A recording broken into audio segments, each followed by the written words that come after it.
Hey, hello, and welcome to the show. It's me, John Park. It's time for JP's product pick of the week. And first of all, I want to thank the chat over on our Discord for asking about the weather. No leaks. Some of you may know I've been having repairs done both here in the workshop and in our house. Roof-wise, we appear to not have, I don't want to jinx it, we appear to not have water coming into the house. It's all staying out. Southern California is getting hit by, what do they call this? Like a thunder river, something like that. There's some grandiose name for what we're experiencing, and LA can't really handle the rain, so it's wild out there. But I am seemingly dry in here. I'm so glad. Thanks, Thin Man. Glad to be back. And hey, over in our YouTube chat, thanks for stopping by. Jeff Hunt, Dave Odessa, Andrew Farnsworth, who's able to catch one of these live. Yay. OG Thinkster, hello. So, what do we have going on here today? I've got a cool product pick for you. And you can get a big, tremendous, huge discount on today's product pick by heading over to that URL that you see right there. Or that QR code. It's 50% off during the show, so you don't need a coupon code or anything like that. You simply put it in your cart, up to 10 per customer, no resellers allowed, and you can just buy it during the show. The price will go back up just after the show. So that is the URL you want to go to check it out. And before I go any further, I will have Lady Ada tell us about this product pick. Take it away, Lady Ada. The USB host FeatherWing. This is using a chip that's actually, it's, I don't want to say long in the tooth, but it's a tried and true. The MAX3421E has been used for USB host shields for a very long time. And we've been doing more stuff with USB host. And one of the challenges with USB host is not a lot of chips have USB host support. There's a lot of chips that you can make the main USB port act as USB host, but then you lose the main, like they don't have two ports, you only have one, and then when you're swapping between the two, it's going to be a pain. For the RB2040, we made the USB host Feather, and you can do that on the RP2040, but what if you want to use the ESP32S2, or you want to use your SAMD51 or the NR52840 or other chips that, like I said, they don't have a secondary USB port. That's where this chip comes in. So this, again, it's tried and true. It's been around for like a decade or more. Over SPI, it provides a USB host interface. And what's really neat is TAC, who developed TinyUSB and works with Adafruit, has added support to TinyUSB for the MAX3421E as sort of like as a native back end.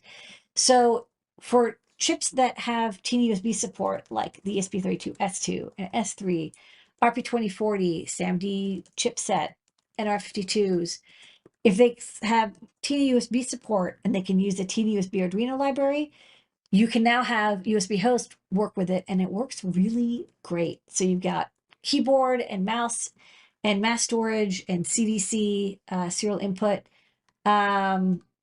It's a low-cost way of adding USB host without having like a separate chip that's a separate microcontroller that could do the interfacing. So check out the TinyUSB library for some of the demos that we've got. I've been using the USB host mode in TinyUSB for a couple months now to do all of our programming, and it's great.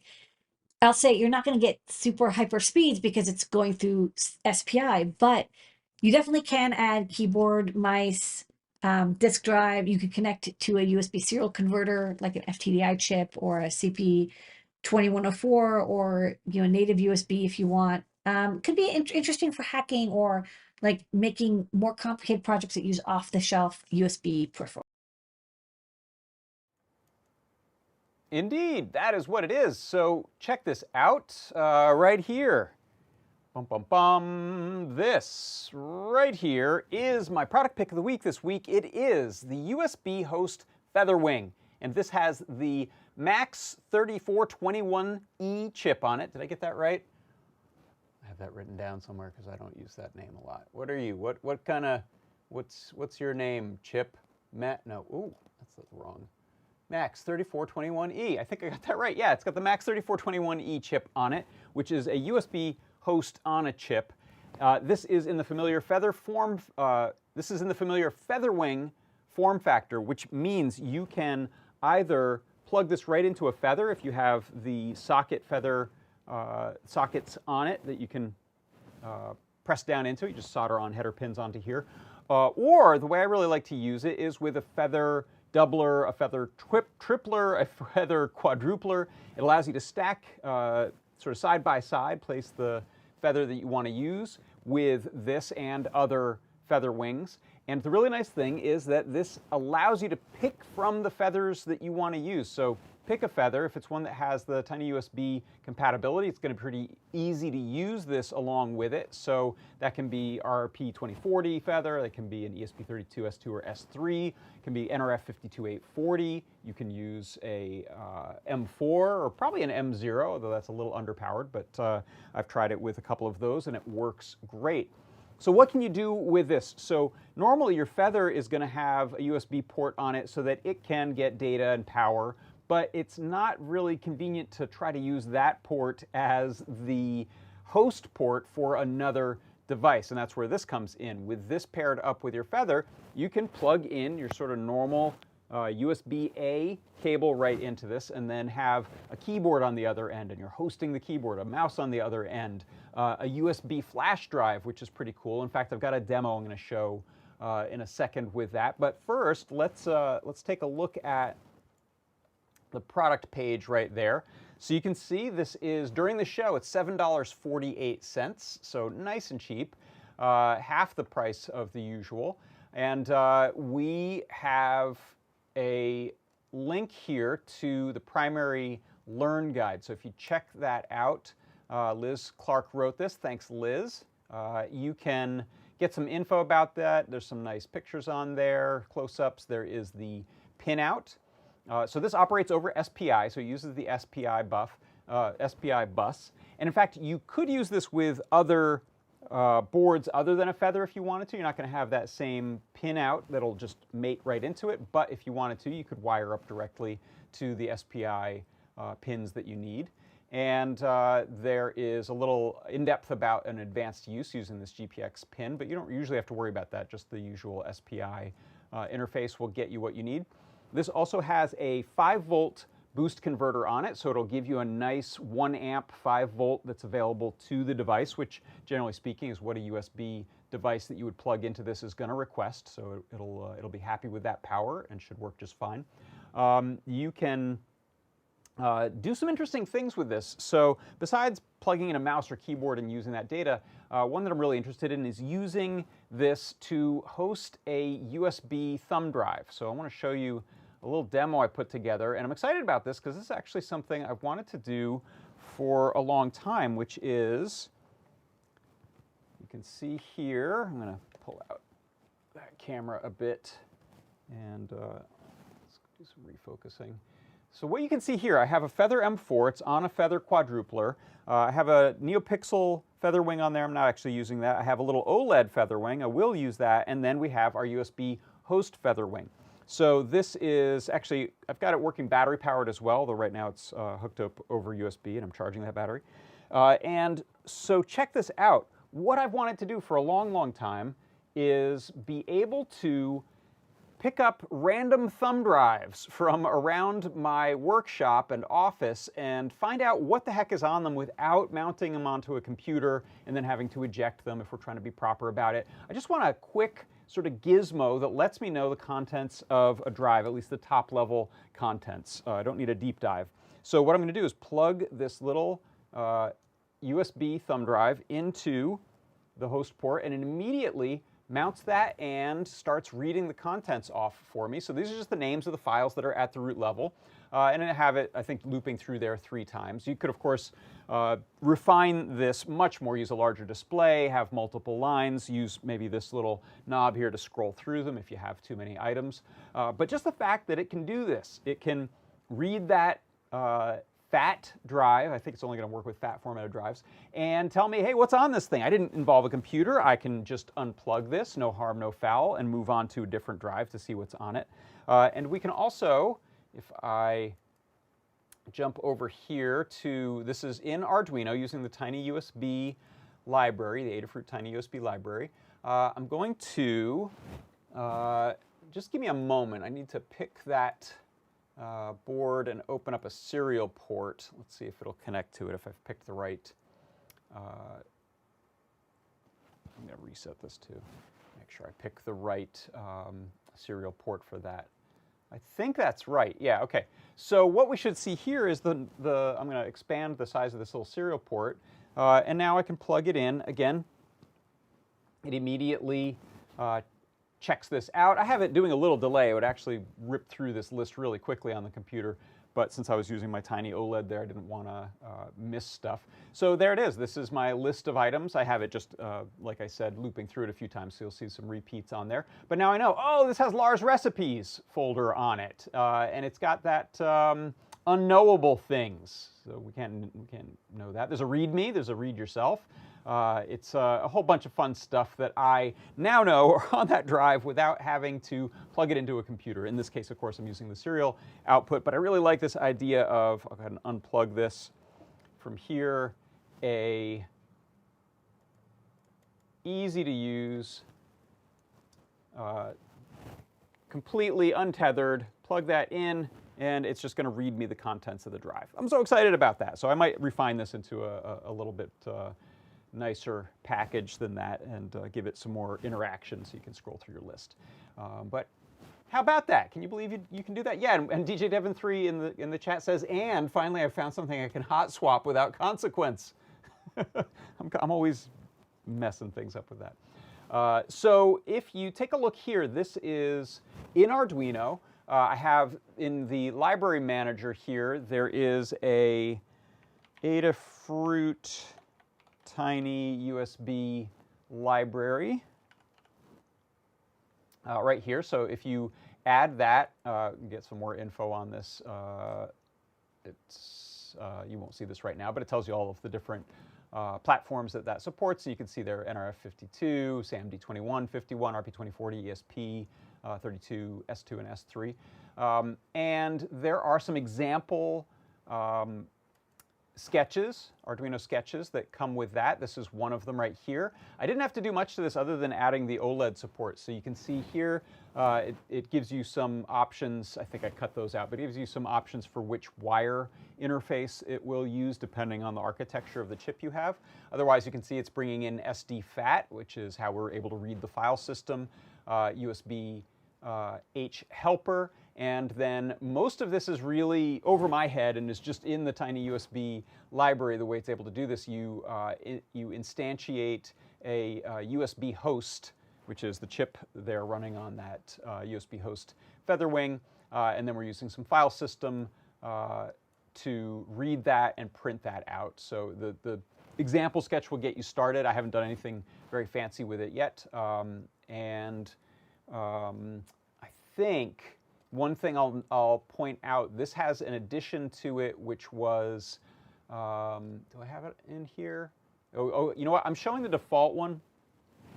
The default one worked with serial, but not with OLED. Todd Kurt wrote a new library that for SD-FAT, new variation that allows it to print that list as sort of separate items on the OLED. So in the chat, maybe we can discuss that later if you have questions about the exact way this one's working. But if you look in the example folder in Arduino, there is a tiny USB library dual role. It gives you serial host bridge, some HID device report. You can have it just tell you a little USB HID device info that is given up by the thing that you plug in, and you can find out lots of interesting things about different devices. Mass storage, there is a data logger example that I believe is in the Learn Guide that Liz put together. So if you want to log some data on something on a USB drive instead of flash or instead of a SD card, this is an option. And then there's a couple of other device info scripts that you can test out there. So there it is. I don't dare grab a random drive here and plug it in and be horrified about what's on it. Let's see what happens. Actually, I have here's a SD card reader. I don't know if these present themselves as a USB drive. I don't think so, because it's not saying that that's been added or removed. I don't have an SD card in there right now. But pretty cool option there, using that as a SD, or rather, pretty cool option there, using that as a USB drive reporter to tell you info. Let's see, some questions in the chat. Is there CircuitPython support for this? There is not. This is Arduino only, as far as I know, unless someone has put something together out there that I haven't heard of. Not sure if the CircuitPython support is planned. Also, another excellent question. If anyone knows, maybe Liz, have you looked into this? Anyone else who knows about possible CircuitPython support? But right now, it is running in Arduino only, as far as I know. Any other questions? Let me check out the YouTube chat. Can I play MP3 from a USB stick? Gosh, that's an excellent question. Roll VS asks. I do not know. There's probably, there are some pre-existing, prior to Tiny USB, there are some pre-existing USB host libraries for Arduino that are, have had a lot more example sketches written for them. So you can look into that, try looking at Arduino USB host and then examples such as MP3 to see if that would work. If so, that would be so cool. Again, you'd be able to just grab a USB stick, plug it in, and play some music off of it. Very cool. Yeah, Liz says, I believe that it's going to be investigated in the future, doing the CircuitPython version. Is TinyUSB able to support a USB hub plugged in? That's a good question. Let's try it out. Let me, do I have a, oh, you know what? I don't think oh yes I do. I have a hub over here we can steal. This one's a powered hub too, so that might be helpful. You know what, I'm gonna ignore the powered side of it because I can't get that cord easily. Okay, so here's a USB hub. Let's see, with that plugged in, does that confuse it, or can it still detect the drive?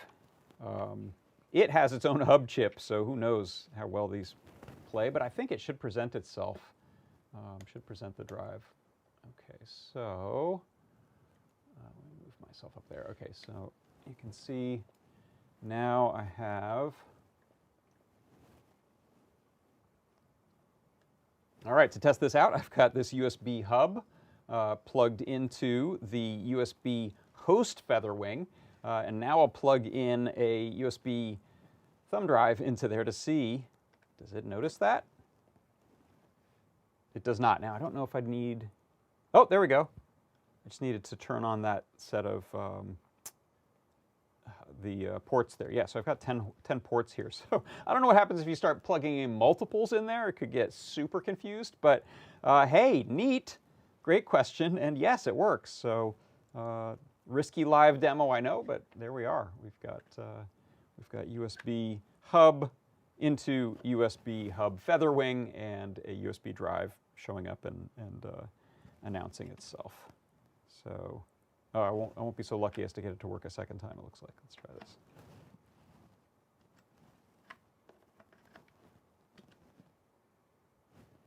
It works once, apparently. I pressed my luck. What if we do it this way? No? All right, that's flaky. I wouldn't rely on that, but we can pretend that never happened. All right, let's see. What else? I think that should mostly do it. That right there is what it looks like front and back there. Has a nice sturdy USB-A connector in the base there that you can plug into. If you want to pick one up for the discounted price, just head on over to that URL right there and go get yourself one. Let's see, here it is. $7.48, and that price will last just until the end of the live stream or a few minutes after. How fast is it, was the question. So this is running at what? I think USB 1 speeds, is that right? It's the limitation is SPI, so it's not going 480 megabits per second, which I think is USB 2. So this may be running at USB 1 speeds, not terribly fast. One way, by the way, to look at The data sheet here is to go into the Learn Guide. Click on Downloads. Here's the data sheet on the chip itself, which may be, I don't know if this tells you what speeds you'll get running through the SPI interface. I'm not sure if this chip has other interfaces it can do. Yeah, so at host, it's 1.5 megabits per second, they're saying. I'm not sure if I have enough knowledge to answer that question, but there is the data sheet on that. You can check that out, see if that lets you know. Or ask in the chat. Someone might have figured out the speeds on it. Not blazing fast, however. That's the layman's version of it. So, all right. Then I think that's going to do it. Thanks, everyone, for stopping by. That is my product pick of the week this week. It is the USB host FeatherWing with the MAX3421E chip.